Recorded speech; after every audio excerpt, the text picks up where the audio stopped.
स्वर्ग का द्वार। स्वर्ग के द्वार पर बहुत भीड़ इकट्ठा हो गई थी। चित्रगुप्त को बुलाया गया। चित्रगुप्त ने कहा कि हमारे पास बस 3 लग्जरी स्वीट्स बचे हैं। जिसके मरने की कहानी सबसे रोचक होगी वो ही अंदर जाएगा। पहला आदमी आया। वो मोटा सा अधेड़ उम्र का था और सूट बूट पहने हुए था। चित्रगुप्त ने पूछा, तुम कैसे मरे? पहला आदमी, मैं एक बिजनेसमैन हूँ। मैंने पिछले साल एक खूबसूरत और जवान लड़की से शादी की। मैं दिन रात मेहनत करके पैसे कमाता हूँ। मुझे शक था कि मेरी पत्नी का अपने बॉयफ्रेंड के साथ चक्कर है। मेरा अपार्टमेंट 10 मंजिले का है और मैं 5वीं मंजिल पर रहता हूँ। आज सुबह मैंने एक आदमी को मेरे घर में आते देख लिया। मैंने एक्स्ट्रा चाबी से घर में घुसा और बेडरूम में गया। अपनी पत्नी की स्थिति देखकर मेरा शक यकीन में बदल गया। बस मैं उस आदमी को मारने के लिए ढूंढने लगा। मैंने पूरा घर छान मारा पर वो नहीं मिला। तभी मैंने देखा कि वो अंडरवियर में मेरे बालकनी के रेलिंग से लटका हुआ है। मैं दौड़ के उसका हाथ छुड़ाने लगा ताकि वो नीचे गिर के मर जाए। लेकिन वो कमीना बड़ा सख्त जान निकला। वो हाथ छोड़ने का नाम ही नहीं ले रहा था। मैं दौड़ के एक हथौड़ी ले आया और उसके हाथ पर मारने लगा। इस बार उसका हाथ छूट गया और वो 5 मंजिल नीचे जा गिरा। लेकिन मैंने देखा कि वो लॉन पर गिरने की वजह से मरा नहीं है।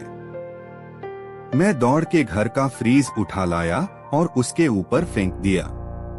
फ्रीज उसके ऊपर गिरा और चकनाचूर हो गया। लेकिन वो अभी भी जिंदा था। मुझे कुछ समझ नहीं आया और मैं भी ऊपर से कूद गया उसके ऊपर। पता नहीं क्या हुआ, मैं तो मर कर यहाँ आ गया। चित्रगुप्त ने कहा, तुम्हारी कहानी इंटरेस्टिंग है, अंदर आ जाओ। नेक्स्ट। दूसरा आदमी जो जवान और गठीला था आया। वो सिर्फ अंडरवियर में था। चित्रगुप्त ने पूछा, तुम कैसे मरे? दूसरा आदमी, मैं एक स्पोर्ट्समैन हूँ। मेरा अपार्टमेंट 10 मंजिले का है और मैं 10वीं मंजिल पर रहता हूँ। आज सुबह मैं बालकनी में कसरत कर रहा था कि पैर फिसल के नीचे गिर गया। चित्रगुप्त ने पूछा, और तुम गिर के मर गए? दूसरा आदमी बोला, नहीं। गिरते वक्त मैंने किसी नीचे वाली मंजिल के बालकनी की रेलिंग पकड़ ली। अभी मैं ऊपर चढ़ने की कोशिश कर ही रहा था कि एक मोटा आदमी आया और मुझे बचाने की बजाय उल्टा मेरा हाथ रेलिंग से छुड़ाने लगा। चित्रगुप्त ने पूछा, और तुम गिर के मर गए? दूसरा आदमी बोला, नहीं। मैंने कैसे भी करके अपना पकड़ बनाए रखा। तभी वो कहीं से हथौड़ी लेके आया और मेरे हाथ पर ताबड़तोड़ हमला करने लगा।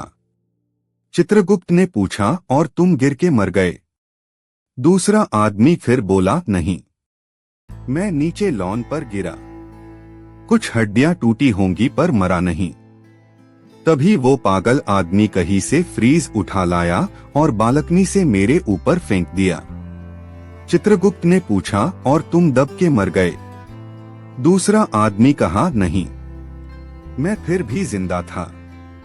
तब तक मोटे आदमी को क्या सूझा और वो खुद ही मेरे ऊपर कूद गया। चित्रगुप्त ने पूछा, और तुम मर गए? दूसरा आदमी भारी मन से बोला, हाँ। लेकिन वो मोटा भी नहीं बचा होगा। चित्रगुप्त ने कहा, तुम्हारी कहानी इंटरेस्टिंग है, अंदर जाओ, बड़ा मजा आएगा। नेक्स्ट। तीसरा आदमी जो जवान पर हल्का फुल्का था वही खड़ा था और सबकी बातें बड़े ध्यान से सुन रहा था। आगे बढ़ा। चित्रगुप्त ने पूछा, और तुम मर गए? तीसरा आदमी नीचे निगाहें किए हुए बोला, वो बात ये है ना, मैं वो फ्रीज के अंदर छुपा हुआ था। चित्रगुप्त बोला, इंटरेस्टिंग, मजा आएगा। कहानी में कमेंट जरूर कीजिए आप लोगों को कैसी कहानी चाहिए।